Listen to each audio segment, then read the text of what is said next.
going on, people? Hope you are all well. So it is another vlog time of a special build that I had in a bit long overdue, as I have since posted pictures on my Instagram and on my Facebook page. So here is the whole build process of that car. Check it out. So here it is, the next build. We have a Range Rover SVR. This looks like a very well built product. This is the first time I've modified one of these.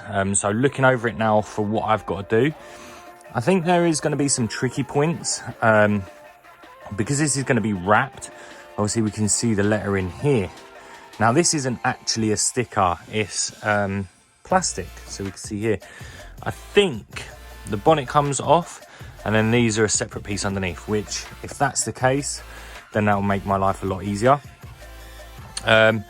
With the doors, again, this is a feature I haven't come across yet. The actual exterior door handle is on a button.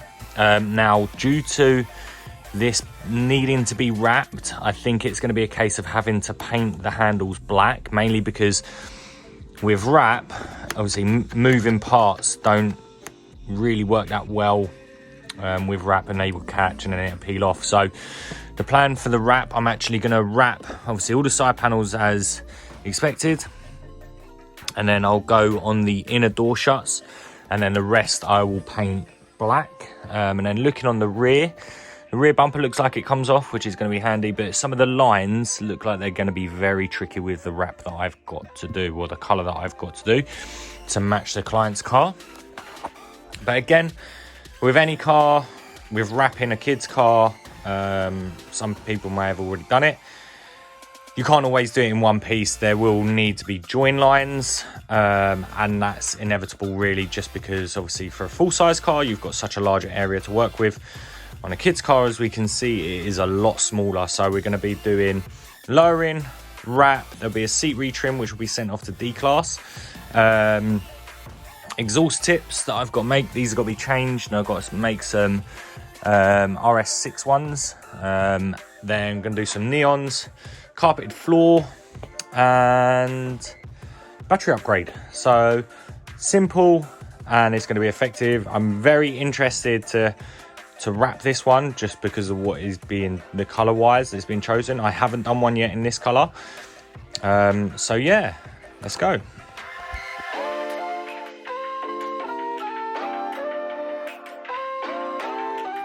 So as you just saw in that little time lapse, I was getting the wheels on just to measure the heights of what I need to lower it by. So on the front, if I want to keep it as a 5mm clearance, I've got to lower it by around about 20mm. I'm going to look and see what the setup's like underneath. Again, this is a car I've never done before, so every car is so different.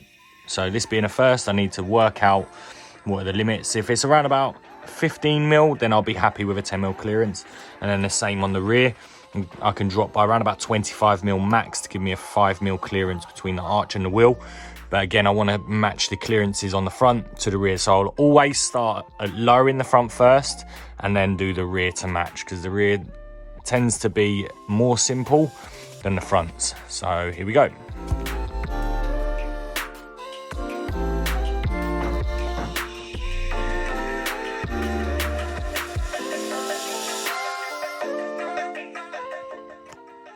So have you seen, I was taking down the front end, stripping it all down, ready for lowering. And now just as I got to a point where I was ready to take the bonnet off, I realised that it was still stuck in place. Couldn't for the life of me, because I've taken out all the screws that I need to. And this is a thing with doing modified kids' cars. Every car is completely different.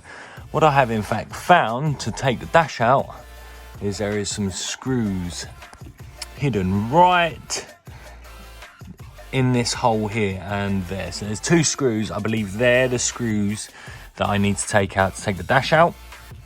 I can't see any around here, because obviously this is your steering motor, and then this is the back of the accelerator pedal, and then there'll be another two in that gap down there. So fingers crossed, once I take those two out, then the dash will be ready to come out, and then the bonnet can come off. So here we go.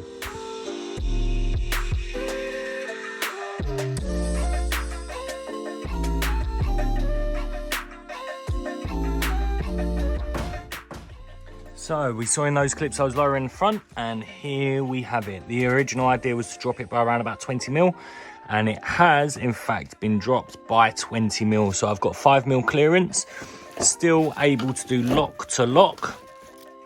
So the next thing will be to lower the rear by around about 20 to 25 mil. So again, a case of taking the wheels off, having a look at the rear setup, and then gauging from there the way I'm going to get the arch clearance, whether I'm going to drop it by 20 or 25 mil, because 5 mil clearance compared to the front, so it'd be a 10 mil clearance in comparison to 5 mil clearance could work out a lot better. So here we go. So here it is. We saw in the previous clip that I'd lowered the front, and I've now lowered the rear to match. So now it's a case of taking the rest of the trims off. Obviously I've completely taken the front apart, take the rear off. So we've got the top panel, rear lights, got another plastic trim here, the rear bumper, and then it will be ready for wrap. I've got these trim panels here, and I will be painting the inside of the car with a hard wearing black paint, which I find is really good for the kids' cars. Again, just a case of prepping it with a 400 grit sandpaper just to make sure it's all keyed up, because what tends to happen is if you paint straight onto smooth stuff with no prep, the paint will flake off, just because of what the material is. So with this, I'll be rubbing it down and then doing a coat of black, so obviously there won't be no blue visible, masking up the area as well where I'm planning on doing some wrapping. I might paint this area and have it so that the wrap curves around to here, mainly because being a moving part, the wrap would likely to come off with the door opening and closing.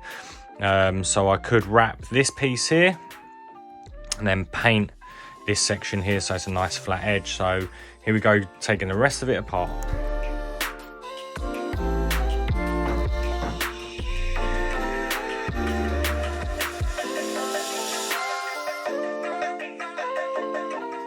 So we saw in that previous time lapse that I was in fact taking it, the SVR apart and getting it ready for wrap. So here we go.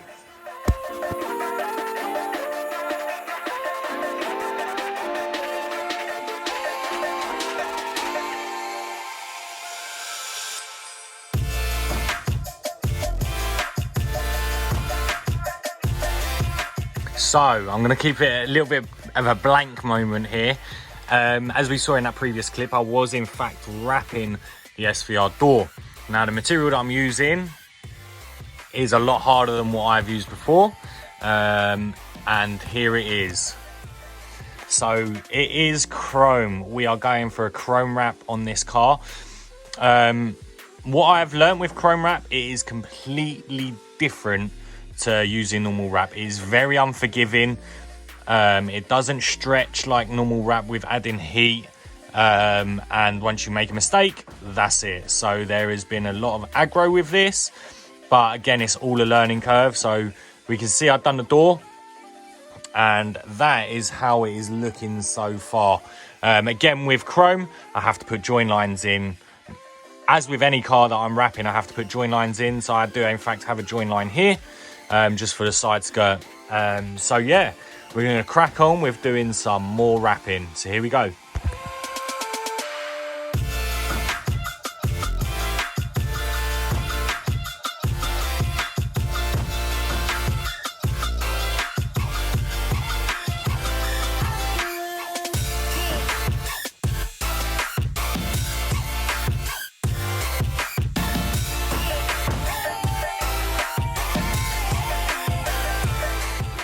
So we saw in the time lapse that I was doing a bit more wrapping. I've since done obviously all the sides. Front bumper is now on. I've done the extra detail of a real mesh with some carbon wrap here and also real mesh here. Chrome is definitely the hardest wrap that I've ever used on a kid's car. I've done the best that I physically can, due to never using this material at all. So yeah, this is how it is looking so far.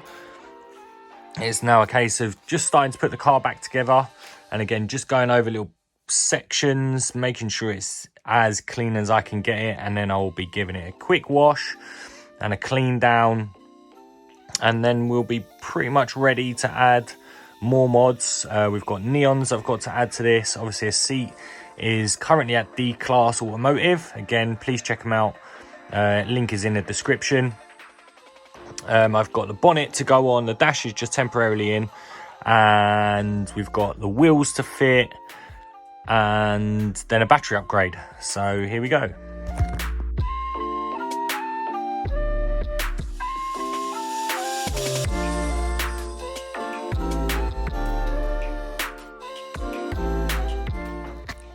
And here it is, the chrome SVR complete. Obviously full chrome wrap first, and definitely the last. I think I'm never doing chrome wrap again because I've realized that it doesn't stretch, and to work it onto a kid's car is so difficult. Obviously, admittedly, there are little imperfections around the fine contours, like what would be the headlight washers. I have tried to reduce them as best as I can, but sometimes the best is all that you can do. We've got the sickest seat by D-Class. Like, they have gone to town with this seat. We've got the embossed SVR logo here. Obviously, we can see the intricacy in this seat. And we've got lowering, and there is neons all round, which I'll flick the switch just here. And we can see the neons on the ground. And we've done carpeted floor as well. And the bespoke number plates by King Acrylics as always, and decals to replicate the real deal. So there it is. So here's some pictures to follow.